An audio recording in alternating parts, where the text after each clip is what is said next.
नमस्कार, आप सभी का हमारे चैनल हिंदी ज्ञान निधि में हार्दिक अभिनंदन और स्वागत है। मैं निधि सिंह आज आप सभी के समक्ष एनसीईआरटी क्लास 6 की हिंदी पुस्तक मल्हार में सम्मिलित एक बहुत ही सुंदर कहानी लेकर उपस्थित हुई हूँ। कहानी का शीर्षक है हार की जीत। ये सुदर्शन जो लेखक हैं, इनकी बहुत एक भावुक और नैतिक कहानी है। ये कहानी हमें सिखाती है कि सच्ची विजय वस्तुओं को हथियाने में नहीं, बल्कि प्रेम, दया और पश्चाताप द्वारा दूसरों का हृदय जीतने में है। तो इस कहानी का सारांश मैं आप सभी के सामने प्रस्तुत करने जा रही हूँ। कहानी को सुनिएगा, समझिएगा और मुझे ज़रूर बताइएगा कि आपको कहानी ये कैसी लगी। तो कहानी कुछ इस प्रकार है। कहानी में मुख्य रूप से 3 पात्र हैं। एक बाबा भारती, एक खड़ग सिंह डाकू और जिसकी वजह से कहानी आगे बढ़ रही है या बढ़ती है वो है बाबा भारती का घोड़ा सुल्तान। लेखक ने कहानी शुरुआत करने से पहले ही लिख दिया है कि जैसे एक माता को अपने बच्चों को देखकर जो आनंद मिलता है, किसान को अपने लहलहाते खेत देखकर जो आनंद मिलता है, वैसा ही आनंद बाबा भारती को अपने घोड़े सुल्तान को देखकर मिलता है।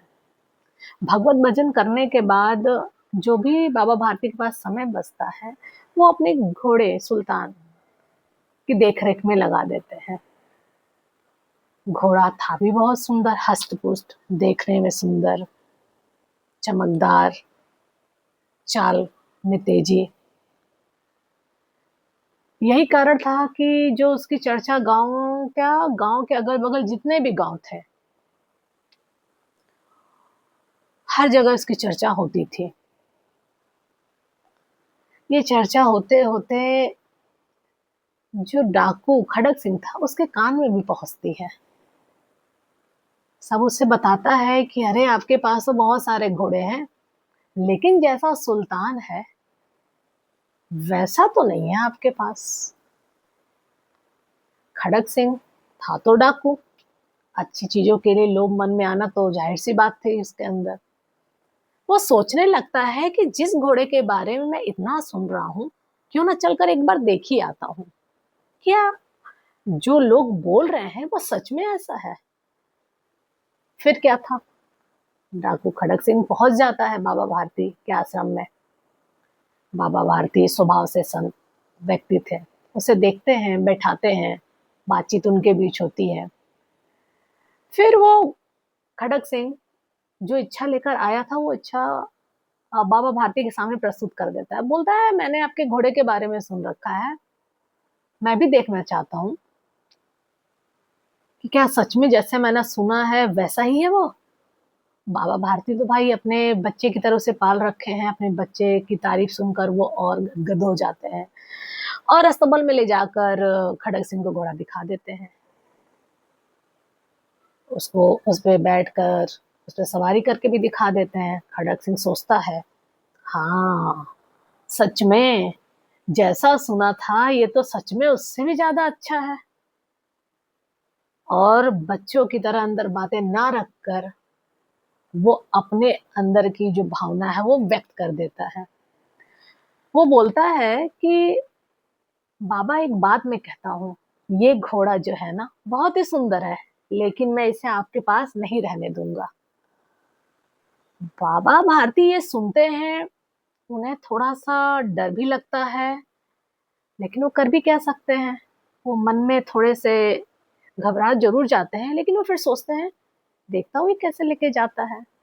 फिर क्या था, वहाँ से खड़ग सिंह चला जाता है और बाबा भारती अब रोज़ रात में पहरा देना शुरू कर देते हैं। वो सोचते हैं कहीं ऐसा ना हो कि मैं सो जाऊँ और मेरे घोड़े को खड़ग सिंह उठाकर ले जाए।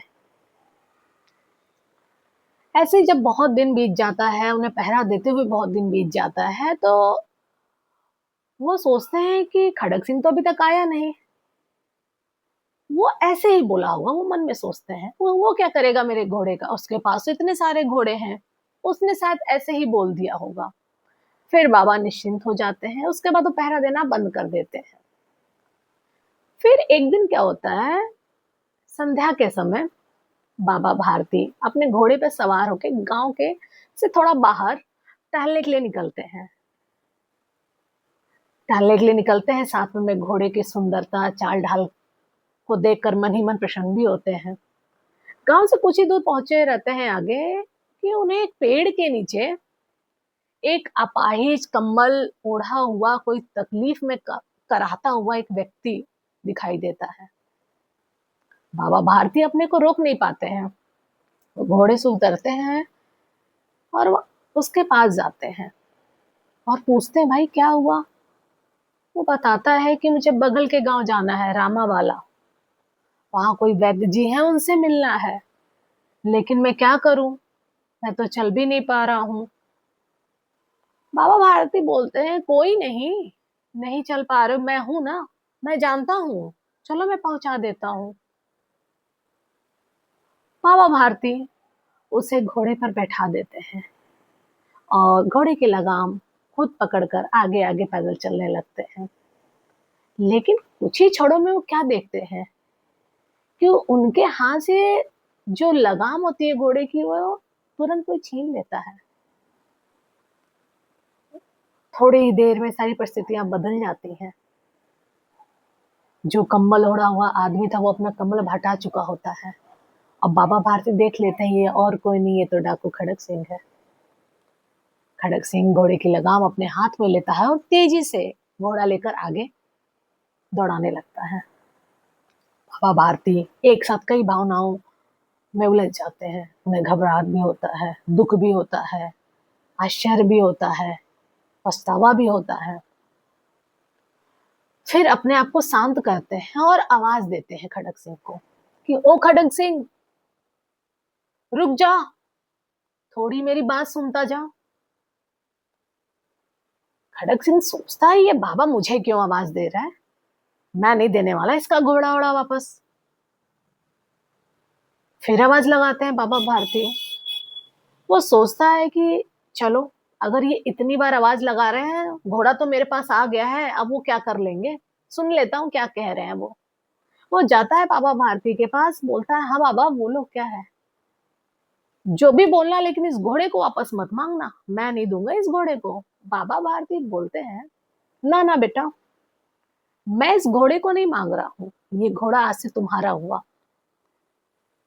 मैं तो तुम्हें इसलिए रोक रहा था कि जो आज ये घटना हुई, इस घटना के बारे में किसी से कहना मत। खड़क सिंह सोचता है, ये क्या कह रहा है, ये मैं तो वैसे ही नहीं किसी से कहता, ये मना क्यों कर रहा है। कुछ देर सोचता है, आश्चर्य से देखता भी है बाबा भारती को कि जो व्यक्ति अपने घोड़े को इतना ज्यादा प्रेम करता है, आज एकदम शांत होकर बोल रहा है कि ले जाओ मेरा घोड़ा, बस एक घटना के बारे में किसी को मत बताना जो आज हमारे बीच हुई। फिर वो पूछ ही लेता है कि ऐसा क्यों कह रहे हो बाबा आप। बाबा बोलते हैं कि जो तुमने मेरे साथ किया, ऐसे लोगों का दूसरों पर से भरोसा उठ जाएगा, फिर कोई भी जो मानव या मनुष्य है, कभी भी किसी की सहायता के लिए नहीं रुकेगा या सहायता के लिए आगे नहीं आएगा। खड़क सिंह एकदम शांत बाबा की तरफ देखता रहता है और कहीं ना कहीं ये बात उसके दिल पर चोट कर जाती है। उसके बाद बाबा भारती बिना पीछे पलटे हुए अपने घर की तरफ चल देते हैं और खड़क सिंह भी वहां से चला जाता है। लेकिन खड़क सिंह को ये बात इतनी ज्यादा परेशान करती है कि वो सोचता है कि मैं अब घोड़ा इसको अपने पास नहीं रखूंगा। बाबा भारती की बातों का उसके ऊपर बहुत ज्यादा असर हुआ था। फिर क्या था, बाबा भारती दुखी तो थे ही, अपने नित्य कर्म में लग जाते हैं, जाके सो जाते हैं, क्योंकि उन्हें पता था कि अब किसके लिए वो जगह। रात का पहर स्टार्ट होता है। खड़क सिंह देरे से आता है और बाबा भारती का जो घोड़ा होता है उनके अस्तबल में बांधता है। पश्चाताप के आंसू वही अस्तबल के बाहर आकर उसके आंख से गिरते हैं और वहां से वो चला जाता है। रात्रि के जब 3 पहर बीत जाते हैं, चौथा पहर स्टार्ट होता है, तो बाबा भारती भी उठते हैं भगवत भजन करने के लिए, अपने नित्य कार्य करने के लिए। और जब वो उठते हैं तो जैसे लगता है, रोज की आदत में था कि उठने के बाद वो एक बार अस्तबल की तरफ जाते थे अपने घोड़े को निहारने या देखने के लिए। तो वैसे ही उनके जो कदम हैं अपने आप अस्तबल की तरफ चल देते हैं।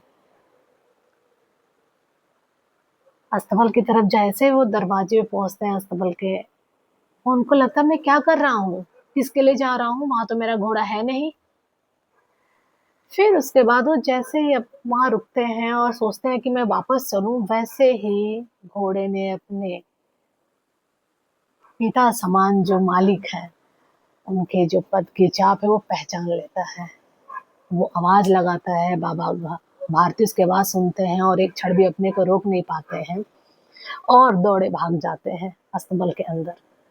फिर अपना घोड़ा देखकर उसे एकदम गले से लगा लेते हैं, उसे पुचकारते हैं, सब प्यार करते हैं। आंखों से उनके भी आंसू गिरता है और वो फिर बाहर आते हैं। वो उसी जगह पे खड़े होते हैं जिस जगह पर खड़क सिंह खड़ा होता है। उनके आंख से भी आंसू गिर जाते हैं जैसे खड़क सिंह के आंख से गिरे, और उन्होंने बस एक लाइन बोला, कहानी फिर समाप्त हो जाती है कि अब कोई भी किसी गरीब की सहायता करने से पीछे नहीं हटेगा। तो ये कहानी यही समाप्त होती है। आप तो कैसी लगी आपको ये कहानी, मुझे कमेंट में ज़रूर बताइएगा। और मिलते हैं फिर नए वीडियो में नए कहानी के साथ। तब तक के लिए धन्यवाद।